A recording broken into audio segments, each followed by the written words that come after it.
சைபர் தொல்லை காரணமாக பல இளம் பெண்கள் பாதிக்கப்படுவது அதிகமாக இருக்கிறது. நாங்கள் ஒருத்தர் மேல அன்பு பாசம் காட்டண்டு அவர் சொல்லுவாரு, நீ எனக்கு இப்படியாப்பட்ட படங்களை அனுப்பு, இல்லைண்டா நான் நீ என்ன லவ் பண்ணல. அப்ப யாரையும் இந்த காலத்துல நம்ப இயலாது. ஒருத்தர் காதல் என்று சொல்ல போர்வையில எதுவும் நடக்கலாம். இப்படியான முறைப்பாடுகளில் ஒரு நாளைக்கு எத்தனை முறைப்பாடுகள் கிடைக்கிறது? தன்னை யாரோ பாக்குறாங்க, தனது படங்கள் லீக் ஆகிருக்குது, தன்னை ஏமாத்திட்டாங்க, இப்படியான பாதிப்புகள்ல தான் கூட 50% கம்ப்ளைண்ட்ஸ் எங்களுக்கு வருது ஒரு நாள். அதாவது காதல் பண்ணலாம், கல்யாணம் பண்ணலாம், தனிப்பட்ட தரவுகளை கொடுக்க முடியாது.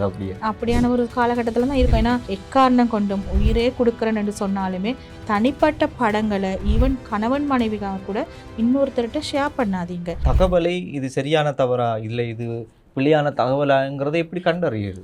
அதான் நீங்கள் இப்போ பார்த்தீங்கன்னு சொன்னால், இப்போ நீங்கள் ஏற்கனவே சொன்னது போல் ஆன்லைனில் எஃப்டி ரேட் நிலையான வைப்புகளுக்கு இவ்வளோ வட்டி தரோம், வட்டி தருவார்கள். ஆனால் நீங்கள் எதிர்பார்க்காத ஒரு அளவு, இப்போ குறிப்பிட்ட வங்கிகளில் வந்து சொல்லுவோம் நாங்கள் 10% தான் தருவோம் என்று சொன்னாங்கண்டா, இவங்க நீங்கள் எதிர்பார்க்க 30-40% தருவாங்கன்னா நீங்கள் கண்டிப்பாக சிந்திக்க தான் வேணும், எப்படி இவங்களால் இப்படி கொடுக்க முடியும். மற்றது இப்போ நீங்கள் சொல்லுங்கள், டெலிகிராம் அந்த ஆப் சொன்னாலும் பிரச்சனை இல்லை தான். டெலிகிராம் பின்னாடி எல்லாம் வந்து யூசர் அக்கௌண்ட்ஸ் கிரியேட் பண்ணுவாங்க. கண்டிப்பாக ஐடென்டி தேவையே இல்லை, எனது நம்பருக்கு தான் கிரியேட் பண்ணணும்னு இல்லை. அதுக்கு பின்னால் ஒரு பொட் இருப்பார், கேள்விப்பட்டிருப்பீங்க, பொட்டுன்னு சொல்லி. பொட்டுன்னு ஒரு இது, அந்த பொட்டின் போது நாங்கள் என்னென்னு கைது செய்கிறது, பொட் தான் இயக்குவார், அதில் ஒரு ஐடென்டிஃபிகேஷனே இல்லை. அப்போ அப்படியான கண்டுபிடிக்க முடியாது. டெலிகிராம் போன்ற இதுகளை நீங்கள் மாட்டுப்பட்டீங்களா இருந்தால் அந்த மாதிரியான சந்தர்ப்பங்கள். அதான் நாங்கள் நெடுக சொல்கிறது ஒரு விஷயம். இப்போ ஒருத்தவங்க வந்து உங்களுக்கு ஒரு கிஃப்ட் ஒன்று அனுப்புகிறாங்கன்னு சொன்னால் சொல்லுவாங்க, டேக்ஸ் கட்டணும், நீ 40,000 இந்த அக்கௌண்ட்டுக்கு போடு, உனக்கு நான் கிஃப்ட் அனுப்பிடுங்க.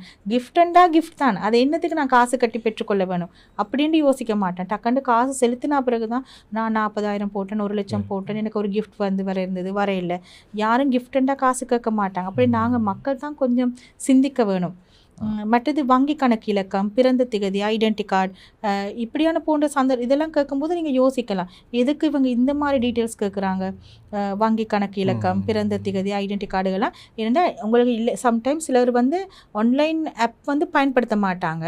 இந்த டீட்டெயில்ஸை கொடுத்த பிறகு அங்கால ஆன்லைன் ஆப் வந்து கிரியேட் ஆகும். ஓடிபி கேட்குறாங்கன்னா என்னது ஃபோனு, 1 டைம் பாஸ்வேர்ட் யாரிடமும் பகிர்ந்து கொள்ளாதீர்கள்ன்றே தான் மெசேஜ் வரும். ஆனாலும் அதையும் பகிர்ந்து கொண்டுட்டு வருவாங்க கம்ப்ளைண்ட். ஆனால் இந்த சைபர் தொல்லை காரணமாக பல இளம் பெண்கள் பாதிக்கப்படுவது அதிகமாக இருக்கிறது. இவ்வாறான சூழ்நிலையில் இவர்கள் எவ்வாறு அவர்களை தடுத்து கொள்ள வேண்டிய வழிகள் எப்படி இருக்கு? பெண்கள் வந்து இப்போ இது வந்து ஒரு இமோஷனல் ஒரு அட்டாச்மெண்ட் தான், மிக உணர்வுபூர்வமான ஒரு விஷயம். நாங்கள் ஒருத்தர் மேலே அன்பு பாசம் காட்டண்டு அவர் சொல்லுவார், நீ எனக்கு இப்படியாப்பட்ட படங்களை அனுப்பு, இல்லைண்டா நான் நீ என்ன லவ் பண்ணல அப்படின்ட்டு சொன்னோன்னே பெண்கள் வந்து கொஞ்சம் இலகிய மனம் படைத்தவர் தன் கண்டு என்ன செய்துனாங்க, சரி நான் இவரை நேசிக்கிறேன், நான் இவரை அனுப்பினா தப்பில்லைண்டு. ஆனால் அந்த நம்பர் எப்படியாப்பட்டவர் எப்போ மாறுவாருன்னு நமக்கு தெரியாது. யாரையுமே நம்பக்கூடிய ஒரு காலகட்டத்தில் நாங்கள் இப்போ இல்லை.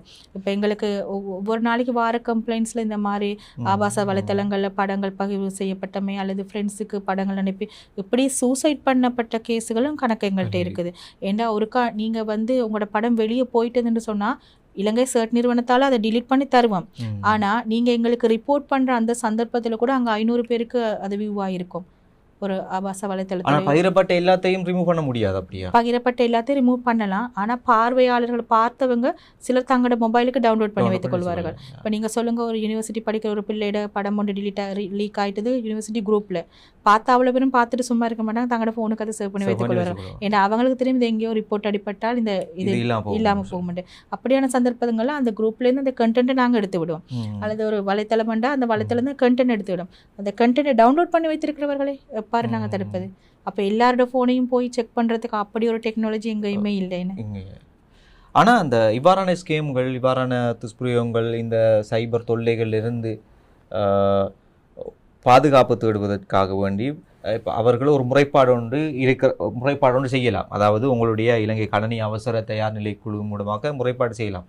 இதனை நேரில் வந்து தான் செய்ய முடியுமா, அல்லது வேறு வழிகள் ஆன்லைன் மூலமாக இந்த முறைப்பாடுகளை செய்ய முடியுமா? செய்யலாம். நீங்கள் எங்களுக்கு கால் பண்ணலாம். பல பெண்கள் வந்து நேரில் வர வைக்கப்படுவாங்க. இந்த படம் வெளியே வந்து எங்களை பற்றியும் அவங்களுக்கு தெரியாது. நாங்கள் வந்து ஆண்கள் மட்டுமா இருப்பாங்க, பெண்கள் இருப்பாங்க, கொஞ்சம் வைக்கப்படுவாங்க. எங்கள்கிட்ட இருக்கிற யூனிட்டில் வந்து சாதாரணமாக இப்போ ஒரு ஆண் ஒருத்தர் கம்ப்ளைண்ட் பண்ண நீங்கள் நினைக்க வேணாம் பெண்களுக்கு மட்டும்தான் இந்த மாதிரி பிரச்சனை வரும்ண்டு. எங்களுக்கு இப்போ சாதாரணமாக முன்ன நாங்கள் 100% 80% பெண்கள், 120% ஆண்கள் என்று சொன்னால் இப்போ 100% 60% வீதம் பெண்கள் 140% பெண்கள் ஆண்கள் பாதிக்கப்பட்ட சந்தர்ப்பங்கள் இப்போ கூடியிருக்கிறது. ஆண்கள் பாதிக்கப்படல. லாஸ்ட் கடந்த 2 வருஷமா நாங்கள் தரவுகளை செக் பண்ணும் பொழுது இதுக்கு முன்னால பெண்கள் 90-95% சிறுவர்களும் தான் பாதிக்கப்படுறாங்க. பெண்கள் 2% பார்க்கும்போது 90%. இப்பொழுது சிறுவர்கள் ஆண்கள் குறைவா இருந்தாங்க அப்போது. பட் கடந்த 2 வருஷமா ஆண்கள் பாதிக்கப்பட்ட சைபர் அட்டாக்ஸ் மற்றும் இந்த மாதிரி மிரட்டல்கள் இதுகளில் ஆண்களும் பாதிக்கப்பட்ட வீதம் அதிகரித்திருக்கிறது.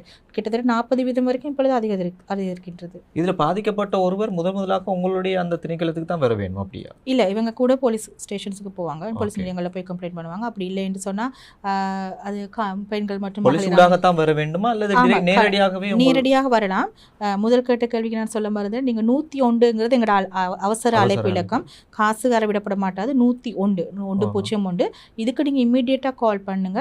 நாங்கள் உங்களுக்கு கைட் 24 hours 24 மணி நேரம் இல்லை, மணிக்கு இரவு 8 மணி வரைக்கும், காலம் 9 மணிலேருந்து இரவு 8 மணி வரைக்கும். அந்த சந்தர்ப்பத்திலையும் இப்போ நீங்கள் சொல்லுங்கள், இரவு 8 மணிக்கு பிறகு நீங்கள் ஒரு பிரச்சனைகளை மாட்டப்பட்டீங்கன்னா பயப்பட தேவையில்லை. எங்களோட வெப்சைட்டில் நீங்கள் ஆன்லைன் போய் ரிப்போர்ட் பண்ணலாம். அப்போ அடுத்த நாள் காலையில் 8 மணிக்கு இடையில் உங்களுக்கு கண்டிப்பாக உங்களுக்கு ரிப்ளை வந்துடும். என்ன செய்யணுமென்று ரிப்ளை வந்துவிடும். கட்டாயம் போலீஸுக்கு போய் ஒரு கம்ப்ளைண்ட் ஒன்று கொடுக்க வேண்டுமா அல்லது இல்லை, நீங்கள் டிரெக்டாக எங்கள்கிட்ட வரலாம். அதாவது சில சந்தர்ப்பங்களை நாங்கள் சொல்லுவோம், எங்கள்கிட்ட வந்தவர்கள் இல்லை நீங்கள் கண்டிப்பாக போலீஸ் போகத்தான் வேணும் என்று சந்தர்ப்பம் இருக்குது. ஆனால் டெக்னாலஜி பக்கம் ஏதாவது ஒரு உங்களை நிவர்த்தி செய்யக்கூடிய விஷயமா இருந்தால் முதல்ல அதை நாங்கள் நிவர்த்தி செய்துட்டு தான் உங்களை நாங்கள் அங்கே அனுப்போம். அல்லது பெண்கள் மற்றும் மகளிர் அமைச்சில் போய் கம்ப்ளைண்ட் பண்ணவங்க எங்கள்கிட்ட வருவாங்க. அல்லது டிரெக்டாகவே நீங்கள் எங்கள்கிட்ட கம்ப்ளைண்ட் பண்ணுறவங்களும் இருக்கிறாங்க. இப்படியான முறைப்பாடுகளில் ஒரு நாளைக்கோ அல்லது ஒரு வருடத்துக்கோ இல்லாட்டி ஒரு மாதத்துக்கோ எத்தனை முறைப்பாடுகள் கிடைக்கிறது? கடந்த வருடத்தில் மட்டும் 2025 தரவு நான் சொல்கிறேன், 12,500க்கும் மேற்பட்ட நிதி மோசடிகள், ஆன்லைன் நிதி மோசடிகள் கம்ப்ளைண்ட் நாங்கள் பதிவு செய்திருந்தோம். இலங்கை சேர் நிறுவனத்தில் 12,000 கம்ப்ளைண்ட். அது 2024 விட அதிகமா அல்லது குறையும்? அதிகம் போக போக அதிகரித்து கொண்டு தான் போகிறது. அதான் நான் ஏற்கனவே சொன்னது போல சிலர் இந்த லிங்க் தான் நான் கிளிக் பண்ணி நான் ஏமாந்தேன்னு சொல்லுவாங்க. அப்பொழுது நாங்கள் அந்த லிங்கை இமீடியட்டாக ரிமூவ் பண்ணி விடுவோம். குறிப்பிட்ட அந்த டொமைனுக்கு அறிவிச்சு ரிமூவ் பண்ணி விடுவோம். நாங்கள் ரிமூவ் பண்ண அடுத்த செகண்டே அங்கால கிரியேட் ஆயிரும். அப்போ அந்த ஒரு குறிப்பிட்ட சீசனுக்கு தான் இந்த ஸ்கேம் இருக்கும். என்னென்னு சொன்னால் நாங்கள் அடுத்தடுத்த நொடியே அது எங்களுக்கு வந்தவுடன் நாங்கள் பப்ளிக் நோட்டீஸ் போட்டுரும். போட்டதை மக்கள் பார்க்குறார்களோ இல்லையோ இதுக்குரிய அந்த மோசடி கும்பல் கண்டிப்பாக எங்கள் நிறுவனத்தை மானிட்டர் பண்ணி கொண்டு தான் இருக்கும். எங்கள் நிறுவனம் சிஐடி போன்ற நிறுவனங்கள் அவங்க வாட்ச் பண்ணி கொண்டு தான் இருப்பாங்க. ஸோ அப்படி அலர்ட் ஒன்று வந்தவுடன் டக்குன்னு அதுலேருந்து பின்வாங்கி விட்டு வேறொரு புதிய ஸ்கேம் ஒரு முறையை கண்டுபிடித்து வருவார்கள் மீண்டும். இப்படியான பாதிக்கப்பட்ட ஒருவர் இப்படியான ஒரு சூழ்நிலையில் அவர் அடுத்த கட்டம் செல்ல வேண்டுமென்றால் அவருக்கான ஆலோசனைகள், சட்ட ஏற்பாடுகள், அவர் மனரீதியாக எப்படி அவர் தயார்படுத்தி கொள்ளலாம்ங்கிறதை பற்றி. இப்போ நான் ஏற்கனவே சொன்னது போல் 69 வயசு ஒரு பாட்டி 98 லட்சம் போன்ற ஒரு பெரிய தொகை எழுந்துட்டாங்கண்டா அவங்களுக்கு யாரும் இல்லையும் கூட. இப்படிலாம் சொன்னால் அவங்க மென்டலி அவங்க ரொம்பவே பாதிக்கப்பட்ட ஒரு நிலையில தான் வந்தாங்க. இப்போ நாங்கள் அவங்கள அடுத்து உடனே நீங்கள் போய் மனநல ஆலோசனை போங்க டிரெக்டாக நாங்கள் அவங்கள கைட் பண்ண முடியாது. நாங்கள் முதல்ல சொன்னோம், ஒரு பக்கம் மனரீதியாக பாதிக்கப்பட்டிருப்பார்கள், ஒரு பக்கம் அந்த இழந்த பணத்துக்காகவும் பாதிக்கப்பட்டிருப்பாங்க. அப்போ நாங்கள் முதல்ல சொல்லுவோம், நீங்கள் போயிட்டு சைபர் கிரைமில் கம்ப்ளைண்ட்டை கொடுங்க. இது இன்வெஸ்டிகேட் பண்ண வேண்டிய ஒரு விஷயம். அதே சந்தர்ப்பத்தில் 1926ங்கிற மனநிலை மென்டல் ஹெல்த் ஹாட்லைன் இருக்குது. கண்டிப்பாக பைத்தியமானவர்கள் தான் அங்கே போகணும்னு ஒரு நாள் நினைக்க வேணாம். நம்மள மாதிரி நார்மலாக இருக்கவங்க போய் கதைச்சாலும் உண்மையாக நாங்கள் தெரிஞ்சுக்கொள்ள வேண்டிய விஷயங்கள் நிறைய அங்கே இருக்கிறது. அதனால் 19 இந்த ஹாட்லைனுக்கு கதைங்க உங்களுக்கு இன்னும் மேலதிகமாக இது தொடர்பாக உங்களுக்கு சில ஆலோசனைகள் வழங்குவாங்க அப்படி சொல்லி நாங்கள் அனுப்போம். சிலர் எங்கள்கிட்ட வருவாங்க, அவங்களுக்கு ஒரு பிரமை. அதாவது இப்போ நான் உதாரணத்துக்கு சொல்லணுன்னா காதலன் காதலி எந்த நேரமும் காதலன் சந்தேகப்பட்டு கொண்டே இருக்கும் பொழுது அல்லது காதலி சந்தேகம் பண்ணுறதுக்கான வாய்ப்புகளும் அதிகம் இருக்கும் பொழுது இவங்க மென்டலி ரொம்ப பாதிக்கப்பட்டிருப்பாங்க. இப்போ இவங்க என்ன செய்வாங்கன்ற இப்போ சொல்லுங்கள், நீ அங்கே போனதானே நான் இன்னும் பார்த்தேன் என்ற கூகுள் மேப்ஸில் லொக்கேஷன்ஸ் செக் பண்ணலாம் பார்க்கலாம். அது தவிர இப்போ நீங்கள் சொல்லுங்கள் டிவைஸ் ஹேக் பண்ணி வச்சு கொண்டிருப்பாங்க. கண்டிப்பாக உனது வாட்ஸ்அப்பை நீ என்னோட ஃபோனில் லிங்க் பண்ணி தான் வச்சுருக்கணும். இப்படியான சந்தர்ப்பம் அவங்களுக்கு ஒரு தன்னை யாரும் பின்தொடர்ற மாதிரியே ஒரு போக்கொண்டு இருக்கும். அதே மைண்டில் எங்கள்கிட்ட கம்ப்ளைண்ட் பண்ணுவாங்க, இல்லை எனக்கு யாரும் இல்லை ஆனால் என்னை யாரோ பார்த்து கொண்டிருக்காங்க. அப்படியான சந்தர்ப்பத்தில் நான் டிரெக்டாக நீங்கள் அவர் மென்டல்கிட்ட போங்கன்னு சம்மந்தமாக ட்ரீட்மெண்ட் மனரீதியான. அப்போ நாங்கள் அவங்களோட டிவைஸ் எடுத்து உண்மையாக செக் பண்ணி போட்டு அவங்க மிகவும் அவங்களுக்கு தெளிவாக எக்ஸ்பிளைன் பண்ணணும். சிலர் நம்பவே மாட்டாங்க. நிறைய முறைப்பாடுகள் எங்கள்கிட்ட வந்திருக்குது. கிட்டத்தட்ட நாங்கள் ஒரு நாளைக்கு 50 விட கூட கிட்டத்தட்ட 100 கம்ப்ளைண்ட்ஸ் ஹேண்டில் பண்ணுவோம். ஒரு நாளைக்கு 100 கம்ப்ளைண்ட்ஸ் ஒவ்வொரு ஃபோனும் வரும், இமெயிலையும் வரும், தவிர டிரெக்டாகவும் எங்கள் ஆஃபீஸில் தேடி வருவாங்க. 100 கம்ப்ளைண்ட் வரும். கிட்டத்தட்ட 50% பெண்கள் மனநிலை அதாவது மென்டலி எண்ட் இல்லை நான் சொல்கிறேன், தன்னை யாரோ பார்க்குறாங்க, தனது படங்கள் லீக் ஆகிருக்குது, தன்னை ஏமாத்திட்டாங்க. இப்படியான பாதிப்புகளில் தான் கூட 50% கம்ப்ளைண்ட்ஸ் எங்களுக்கு வருது ஒரு நாளைக்கு. இப்போ அந்த கூடுதலானது என்ன வகையான முறைப்பாடுகளாக இருக்கும்? பெண்களது படங்களை வெளியிட்டு மிரட்டல், அல்லது நான் இப்போ இன்றைக்கு நான் வர முதலையும் பார்த்துட்டு வந்து ஒரு கேஸ் ஒன்று நடந்தால், பழைய காதலன் இந்த படம் என்கிட்ட இருக்குது, திருப்பி நான் சொல்கிற இடத்துக்கு நீ வரவில்லைண்டா இந்த படத்தை நான் சமூக வலைத்தளங்களில் போட்டு விடுவேன். மற்றது இப்படி தான் பழைய காதலருக்கு வந்து இந்த பிள்ளையோட எல்லா விஷயமும் தெரியாது. அதாவது இவள் வேலை செய்கிற தளமோ, அவங்க அங்கே இருக்கிற கான்டாக்ட் நம்பர்ஸோ, ஃப்ரெண்ட்ஸோ, ஏன்னா அவரும் ஆல்ரெடி ஃபேஸ்புக்கிலலாம் ஃப்ரெண்ட் பண்ணி வச்சுருப்பார். இவர் மிரட்டுறாரு இப்போ அந்த பிள்ளையை, நான் அந்த தளத்துக்கு நான் இப்போ உன்னோட ஃப்ரெண்ட்ஸ் இவ்வளோ பேர் இருக்கிறாங்க ஃபேஸ்புக்கில், உன்னை டேக் பண்ணி நான் இந்த படத்தை வெளியில் போடுவேன். இப்போ அந்த பிள்ளை சொல்லுது, நாளைக்கு நான் எப்படி வெளியில் போகிறது, நான் எப்படி வேலைக்கு போகிறது, இந்த ஃப்ரெண்ட்ஸ் என்னை பற்றி நினைப்பாங்க, இந்த ஒரு படம் தான் இருக்குது, இது எனக்கு இவ்வளோ பெரிய பிரச்சனையாக இருக்குது. இப்போ அப்படியான ஒரு சந்தர்ப்பத்தில் நாங்கள் சொல்கிறது, பயப்பட வேணாம், அவங்களோட காதல டீட்டெயில்ஸ் உடனடியாக போலீஸுக்கு அறிவிங்க. எங்கேயாவது படம் போடப்பட்டிருந்தால் நாங்கள் டீல் பண்ணுவோம். சில சொல்லுவாங்க போட்டால் பிறகு வேலை இல்லை, போட முதல்ல தடுக்கணும். அப்படின்னா அந்த நபரை தான் கைது செய்வாங்க. நபரை கைது செய்து அவர்கிட்ட இருக்க டிவைசஸை ஃபுல்லாக செக் பண்ணணும். சிலர் செய்வாங்க, நாங்கள் இன்வெஸ்டிகேட் பண்ண கூப்பிடுறோம்னு தெரிஞ்சேன். இப்போ தனக்கு தெரியும் தானே, ஓ இதுக்காகத்தான் இன்னும் போலீஸ் வர சொல்லுதுண்டு. அப்போ என்ன செய்வாங்கன்னா ஃப்ரெண்டுக்கிட்ட கொடுத்துட்டு வருவாங்க, மச்சான் இதை வச்சுக்கோள் அப்படின்னு டிவைஸை கொண்டு வந்து நாங்கள் செக் பண்ணால் ஒரு படமும் அந்த பெண்மணியிட இருக்காது. நாங்கள் வேறு ஸ்பெஷல் டூல்ஸ் யூஸ் பண்ணி பார்த்தாலும் இருக்காது. 2 நாளையில் போயிட்டு அவர்கிட்ட சொல்லி தானே செய்வார், அல்லது ஃப்ரெண்டை சொல்லியே செய்விப்பார், இந்த படத்தை போட்டு விடுன்னு. திருப்பி வர போலீஸில் கூப்பிட்டு வச்சுக்கணும், நான் தான் சொன்னேன் நீங்கள் செக் பண்ணிங்க தானே, எந்த டிவைஸில் ஒன்றுமே இல்லை. இப்படியும் செய்கிறவங்களும் இருக்கிறாங்க. ஆகையால் நான் அதை நெடுக சொல்கிறது, எக்காரணம் கொண்டும் உயிரே கொடுக்குறேன்னு சொன்னாலுமே தனிப்பட்ட படங்களை ஈவன் கணவன் மனைவிக்காக கூட இன்னொருத்தர்கிட்ட ஷேர் பண்ணாதீங்க. ஏன்னா சில வேளைகள் அவர் ஒரு ஆசைக்கு வேண்டி வச்சிருப்பார், பட் உங்களோட ஃபோன் மிஸ் ஆகிட்டு, அவள் மிஸ் ஆனால் அது வேறொருத்தர் பார்த்து வேற எங்கேயாவது போட்டாலும் திருப்பி இவங்களே த்ரெட்டன் பண்ணுவாங்க. அதாவது காதல் பண்ணலாம், கல்யாணம் பண்ணலாம், தனிப்பட்ட தரவுகளை கொடுக்க முடியாது. அப்படியான ஒரு காலகட்டத்தில் தான் இருக்கும். ஏன்னா இந்த ஃபோன் வெளியில் போயிட்டுன்னா அவங்க எடுக்கிறவங்க எப்படியாப்பட்டவங்கன்னு நமக்கு தெரியாது. அவங்க சொல்லுவாங்க அந்த பொம்பளே வர சொல்லுங்க, அப்போ நான் ஃபோனை தரேன். நாங்கள் எந்த சந்தர்ப்பத்தில் தனியாக போயிட்டு ஒருத்தர்கிட்ட ஃபோனை வேண்ட போகிறது? அப்படியே ஒரு பிள்ளை மாட்டுப்பட்டது, 20 வயசு ஒரு பிள்ளை, காதலன் கூப்பிட இது நம்பி காரில் ஏறிட்டு பிறகு தாயும் தகப்பனும் வந்து எங்கள்கிட்ட அழுகிறாங்க. குறிப்பிட்ட இந்த 2 மணித்தாலும் என் பிள்ளைக்கு என்ன நடந்ததுன்னு என் பிள்ளைக்கு தெரியாது, நீங்கள் சொல்லுங்கன்னு சொல்கிறாங்க. அப்படியான டெக்னாலஜி இல்லை தானே, நீங்கள் ஃபோனில் பார்த்து சொல்லுங்கள் என்ன நடந்தது, அப்படியே கண்டுபிடிக்க முடியாது. அந்த 2 அதுக்கான தொழில்நுட்பம் இங்கே நாட்டில் இல்லை. எப்படி சொல்கிறது? இப்போ இந்த இடத்துல நானும் நீங்களும் கதைத்து கொண்டு இருக்கிறோம், வெளியில இருந்த ஒரு நபர் கேட்குறாரு இந்த ரூமுக்குள்ளே என்ன நடந்ததுன்னு கேட்டால் அது வந்து இப்போ இது பப்ளிக் வேன சண்டப்படியால் தெரியுது, தவிர மற்றபடி என்ன நடந்தது யாருக்கும் தெரியாது தானே. அந்த பிள்ளை மயக்கத்தில் இருந்திருக்குது, அந்த 2 மணி தேலத்தில் என்ன நடந்ததுன்னு தெரியாது, அந்த ஃப்ரெண்ட்ஸ் எத்தனை பேர் அந்த இடத்துக்கு வந்தாங்கன்னு தெரியாது, அந்த பிள்ளை எங்கே கொண்டு போனாங்கன்னு தெரியாது. அப்படியான சந்தர்ப்பங்கள் நிறைய. ஆகையால் யாராவது சொன்னாங்கன்னா போக வேண்டாம். நீங்கள் ஒன்று போலீஸுக்கோ அல்லது சர்ட் நிறுவனத்துக்கோ அல்லது பெண்கள் அமைப்புகள் கணக்கு இருக்குது, அதில் ஏதாவது கொண்டு முறைப்பாடு செய்யுங்க.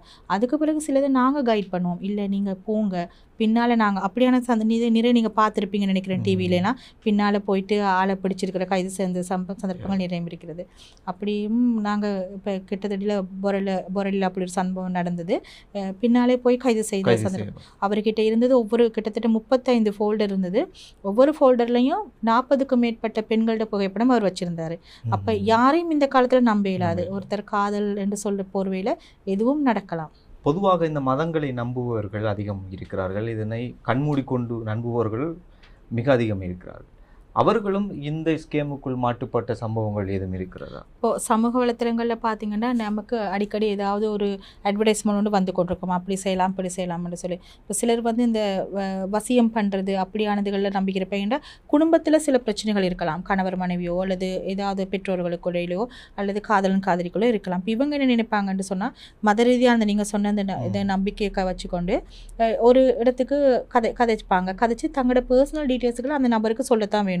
எனக்கு இப்போ உதாரணமாக சொன்ன கணவரும் என்னோட பிரச்சனையாக இருக்குது அப்படின்னு சொன்னால் இவர் சொல்லுவார் ரைட்டு, எனக்கு உங்களோட கணவரோட புகைப்படத்தையும் அனுப்புங்க. இவங்க நம்பி அனுப்பிடுவாங்க. அனுப்பினா பிறகு அவர் அதில் வச்சுக்கொண்டு ஒரு மிரட்டல் செய்கிறார். போலியானவர்கள் என்ன செய்கிறாங்கன்னு சொன்னால் 15,000 காசு தான், 20,000 காசு தான், அல்லது நான் உனது கணவன்கிட்ட சொல்லுவேன், நீ இப்படி என்ன வசியம் பண்ண என்னட்ட வந்து நீ என்று சொல்லுவான்னு சொல்லுவான். ஆனால் உண்மையாக அவங்க ஏற்கனவே ரொம்ப பாதிக்கப்பட்ட ஒரு சந்தர்ப்பத்தில் தான் அப்படி சரி போய் நான் எனது வாழ்க்கையை தக்க வச்சு கொள்ள வேணும் என்று எதிர்பார்த்து போயிருப்பார்கள். அப்போ இந்த சந்தர்ப்பத்தில் என்ன செய்வாங்கன்னா அவங்க முடியாத பட்சத்தில் கேட்ட காசெல்லாம் கொடுத்து போட்டு கடைசியாக சொல்லுவார் நான் சொல்கிற இடத்துக்கு நீ வா. இப்படி பல மிரட்டல்கள் இருக்குது. ஆகையால் நீங்கள் ஒரு விஷயத்தை ஏதாவது ஒரு லிங்க்கையோ ஏதோ ஒன்று கிளிக் பண்ணி நீங்கள் இதை செய்யும் முதல்ல இது சரியா நம்பகத்தன்மை உள்ளதா. இதில் சிலர் வந்து போலியாகவே அவங்களோட தங்களுக்குன்னு ஒரு குரூப் ஒன்று வச்சுருப்பாங்க. அவங்க தான் கமெண்ட் பண்ணுவாங்க நான் இதில் வெற்றி கண்டேன், எனக்கு இதில் மிகவும் நல்ல முறையில் நடந்தது. சில இதெல்லாம் நம்ப வேண்டாம், உண்மையாகவே நடந்ததா அப்படின்னு சொல்லி கொஞ்சம் தீர விசாரிச்சுட்டு தான் நீங்கள் எந்த விஷயம் பண்ணாலும் இறங்க வேணும். தவிர நீங்கள் பாருங்க ஆளை நம்ப முடியுமா அவரை பற்றி விசாரிச்சு. அது தவிர பாருங்க நீங்கள் வருட கடைசியில் வந்து டிஸ்கவுண்ட்டுகள் கேள்விப்பட்டிருப்பீங்க. நீங்கள் நினைச்சு பார்க்க முடியாத அளவு டிஸ்கவுண்ட்டுகள் தருவாங்க. விலைக்கழிவுகள் இருக்கின்றன, ஆனால் நீங்கள் அந்த போலியான இலைத்தனங்களுக்கு நம்மளை கொண்டு போய் விட்டணும். அப்படியான சந்தர்ப்பங்கள் என்ன நடக்கும் என்று சொன்னால் நீங்கள் குறிப்பிட்ட அந்த பிரபல நிறுவனத்துக்கு கால் பண்ணி கேட்கலாம். ஒரு ஆடை நிறுவனமாக இருக்கலாம், அவங்கள்ட்ட பில்லை நீங்கள் கால் பண்ணி கேட்கலாம், நார்மல் ஃபோனில் கேட்கலாம். உண்மையாகவே நீங்கள் இப்படி ஒரு ப்ரொமோஷன் கொடுக்குறீங்களா, இப்படி ஒரு பெரிய டிஸ்கவுண்ட் இருக்கும் 60% 70% மட்டும் சொல்லுவாங்க. உடனே கூட கார்டு டீட்டெயில்ஸை கொடுங்க, இந்த டைமுக்குள்ளே இது முடிந்து விடும் என்று சொல்லுவாங்க. இதெல்லாம் நம்ப வேண்டாம். தவிர நீங்கள் பாருங்கள் இப்போ வங்கியில் உங்களுக்கு தெரியும் எல்லா பேங்க்குகள்லையுமே அந்த அப்ளிகேஷன் இருக்கும். நீங்கள் அதை போயிட்டு கிளிக் பண்ணி பார்த்தீங்கன்னா இப்போ உதாரணமாக சொல்லுவேன் abc.lk தான் அந்த வங்கி ABC பேங்க். இந்த பேங்க்கில் வந்து இணையதளத்துக்கு போனீங்கன்னா உத்தியோகபூர்வ இணையதளம் வந்து abc.lk இருக்கும். சிலர் பாருங்கள் டொமைன் இருக்கும் abc.lk fund.com geo அப்படிலாம் இருக்கும். அதை யாரும் அந்த மேலே இருக்க அந்த பாரை நாங்கள் பார்க்க மாட்டோம். கீழே இருக்கிற கண்டென்ட்டை பார்த்துட்டு நம்பி நாங்கள் எங்களோட டீட்டெயில்ஸை கொடுக்குற சந்தர்ப்பங்கள் இருக்குது. இன்னும் ஒன்று நீங்கள் வந்து இந்த சைட் இப்போ எல்லாருக்குமே வந்து கண்டிப்பாக மிகப்பெரிய இணைய அறிவு இருக்கணுமென்ட்டு இல்லை. இப்போ இப்படி போலியான இணையதளங்கள் நாங்கள் எவ்வாறு கண்டறிவது? நீங்கள் அதுக்குள்ளே வேலை செய்கிற நீங்கள் உங்களுக்கு தெரியும், எங்களுக்கு தெரியாது இல்லை, நீங்களும் தெரிஞ்சுக்கொள்ளலாம். நீங்கள் பார்த்தீங்கன்னா உங்களோட மொபைலில் கூட நீங்கள் செக் பண்ணி பாருங்கள். அந்த நான் சொன்ன அந்த டொமைன் நாங்கள் அடிக்கிற அந்த பாருக்கு பக்கத்தில் ஒரு போட்டு மார்க் இருக்கும், சின்ன பேட்லாக் மார்க். அந்த பேட்லாக்கை கிளிக் பண்ணி பாருங்கள், அந்த வலைத்தளம் வந்து போலியானதா உண்மையானதான்னு கண்டுபிடிக்கலாம். அதில் சர்டிஃபிகேட் அந்த கிளிக் பண்ணிங்கன்னா வேலிடிட்டி பீரியட் காலாவதியாகும் திகதியோண்டு இருக்கும். உண்மையாகவே நீங்கள் ஒரு ஜென்யூன் இணையதளத்துக்கு போய் செய்திகளாக இருந்தாலும் கிளிக் பண்ணி பாருங்கள். நீங்கள் பேமெண்ட் செய்ய முதல்ல காலாவதியாகும் திகதி வந்து நேற்றைக்கு இருக்குது, நீங்கள் இன்றைக்கு பேமெண்ட் செய்யவே வேண்டாம். ஈவன் அது மிகவும் உத்தியோகபூர்வமான இணையதளமாக இருக்கும் சந்தர்ப்பத்திலே கூட செய்ய வேண்டாம்.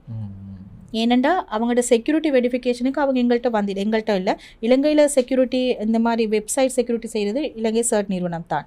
அப்போ அவங்க வந்து அந்த சர்டிஃபிகேட்டை புதுப்பிச்சு கொள்ள வேணும். ஏனெண்டா புதுப்பிக்காத சந்தர்ப்பத்தில் அதில் ஏதாவது ஒரு வல்னரபிலிட்டி இருந்திருந்தால் அது பாதிக்கப்பட்டிருந்தால் ஒவ்வொரு வருடங்களும் அவங்க புதுப்பிக்க வேண்டும், கண்டிப்பாக புதுப்பிக்க வேண்டும். அதை செய்யத்தான் வேணும். இப்பொழுது இந்த நீங்கள் இணைய பாதுகாப்பு கொள்கை அரசாங்கம் வந்து கட்டாயமாக்கப்பட்டிருந்தது. அப்போ அரசாங்க நிறுவனங்கள், அரச நிதி நிறுவனங்கள் மட்டுமல்லாமல் அரச நிறைய நிறுவனங்கள் வந்து கண்டிப்பாக வல்னரபிலிட்டி அசஸ்மெண்ட் செய்ய வேணும்.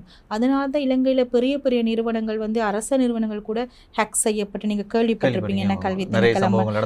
ஆகையால் தான் நாங்கள் சொல்கிறது கண்டிப்பாக அந்த மாதிரியான கல்வி நிறுவனங்கள் கல்வி திணைக்களம் வந்து ஹேக்காக இருந்து ஆபாச படங்கள் தான் அதில் பதிவேற்றம் செய்திருந்தார்கள். அது வந்து எங்களது வீக் பாயிண்ட்டை தான் எடுத்து காட்டுது. ஆகையால் தான் சொல்கிறது நீங்கள் மக்களாகிய நாங்கள் எங்களோட பக்கமும் இருக்குது, மக்கள் பக்கமும் இருக்குது. அந்த பூட்டுமாக செக் பண்ணி பாருங்கள், காலாவதியாம் திகதி பார்க்கலாம். மற்றது நீங்கள் சொல்லுங்கள் பிரபல நிறுவனத்தோட பேரை தவிர ABCDY அப்படி கணக்க பேர்கள் ஃபன் அப்படி இப்படிலாம் இருந்தால் அது போலியானது. அப்படியான டொமைன் வராது. ABC பேங்க்ண்டா abc.lk அவ்வளவுதான் வர வேண்டும். கணக்க வந்துங்கன்னா அது கண்டிப்பாக போலி. அப்படியான சந்தர்ப்பத்தில் நீங்கள் பேமெண்ட் செய்யக்கூடாது. இப்படி மக்கள் வந்து கொஞ்சம் அட்வான்ஸ் ஆகணும், அப்படியே இருக்கையும் கூடாது. நாங்கள் செக் பண்ணி பார்க்கலாம், பார்த்து நீங்கள் அந்த நிறுவனத்துக்கு அறிவிக்கலாம் உங்களோட சர்டிஃபிகேட் எங்களுக்கு அப்படிக்கான பேர் கம்ப்ளைண்ட் பண்ணியிருக்காங்க, உங்களோட சர்டிஃபிகேட் வேலிடிட்டி இல்லை, நீங்கள் வேலிடேட் பண்ணிக்கொள்ளுங்க. அப்படியும் செய்து உங்களை நீங்கள் பாதுகாத்து கொள்ளலாம்.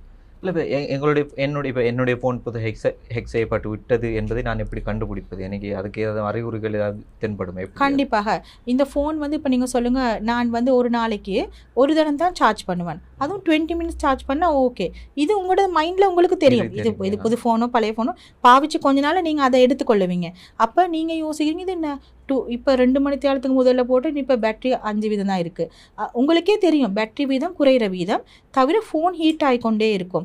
அப்படி என்று சொன்னால் பேக்ரவுண்டில் ஏதோ ஆப்ஸ் ரன் ஆகிக்கொண்டே தான் இருக்குது. இப்போ உதாரணமாக நான் சொல்கிறேன் சாம்சங்ன்னு சொல்லலாம். நாங்கள் இதில் வந்து இன்பில்ட் ஆப்ஸ் வந்து கிட்டத்தட்ட 30 இருக்கலாம். இன்பில்ட் ஆப்ஸ் 300 இருந்தால் இன்பில்ட் ஆப்னு சொன்னால் அந்த கால்குலேட்டர்கள் அந்த அந்த ஃபோனோட வருகிறது குறைந்த ஒரு 30 இருக்கலாம்.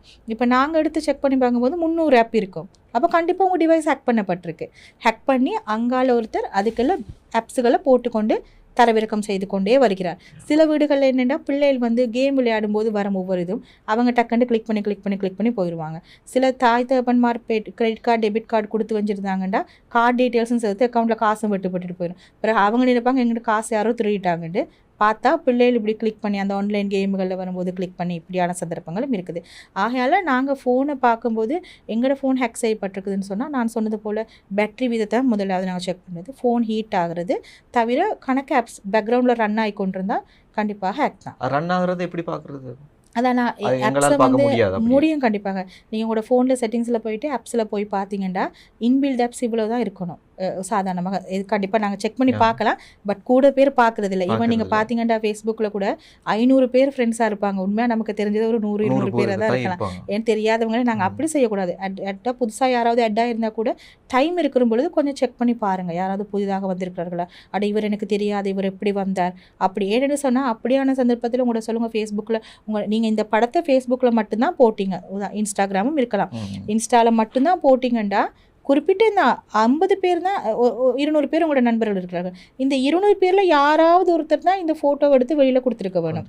நீங்கள் 200 பேருண்டா எப்படி கண்டுபிடிப்பீங்க? 200 பேர் மேலேயும் போய் ஒரு போலீஸில் கம்ப்ளைண்ட் பண்ண முடியாது. ஆகையால் தான் நாங்கள் சொல்கிறது, சில பேர் வருவாங்க என்னட்ட 1500 பேர் இருக்காங்க, இதில் ஒருத்தர் தான் செய்தார், எப்படி கண்டுபிடிக்கிறது? ஆகையால் ஃப்ரெண்ட் லிஸ்ட்டை வந்து எந்த நேரம் கொஞ்சம் சுருக்கி வைத்துக்கொள்ளுங்கள். மிகவும் முக்கியமானவர்கள், தெரிந்தவர்கள். சில பேரில் வந்து ஃபேக் அக்கௌண்ட்ஸும் நிறைய இருக்கும். அப்போ நீங்கள் அவங்ககிட்ட கேட்கலாம், உன்னோட பேரில் 5 அக்கௌண்ட் இருக்குது, எது உண்மையான அக்கௌண்ட், ஒரு அக்கௌண்ட்டை ஆட் பண்ணி வச்சுக்கொள்ளுங்க. அப்படியான சந்தர்ப்பங்களில் 50 எங்களுக்கு இன்வெஸ்டிகேட் பண்ண ஈஸியாக இருக்கும். 500 மிகவும் கடினம். ஏன்னா உங்களோட ஒரு ஆளுக்காகவே எங்களுக்கு ஒரு 4-5 நாள் செலவழிக்க முடியாது. அது தவிர எங்களுக்கு இங்கே சாத்தியமில்லை. அப்போ எங்களுக்கு வார கம்ப்ளைண்ட்ஸ் வீதமும் கூட. ஒரு ஆளுக்கு இவ்வளோ டைம் எங்களுக்கு செலவழிக்க முடியாது. அதுக்கான ரிசோர்ஸஸும் இலங்கையில் இல்லை.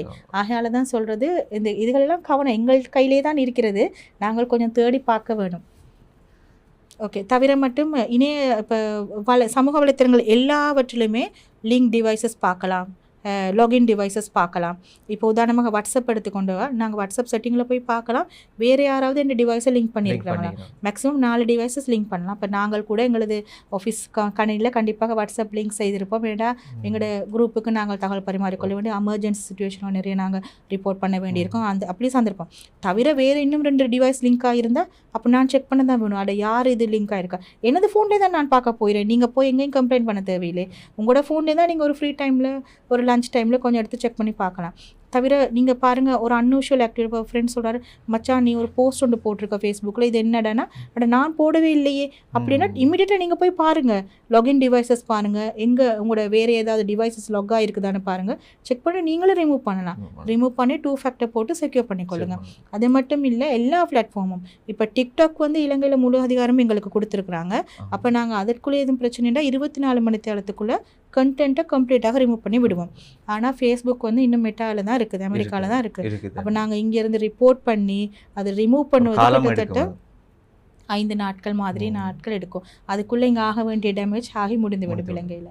நன்றி. எங்களோடு இணைந்து பலதரப்பட்ட தகவல்களை கூறியமைக்கு. மீண்டும் அடுத்த நிகழ்ச்சியில் சந்திப்போம்.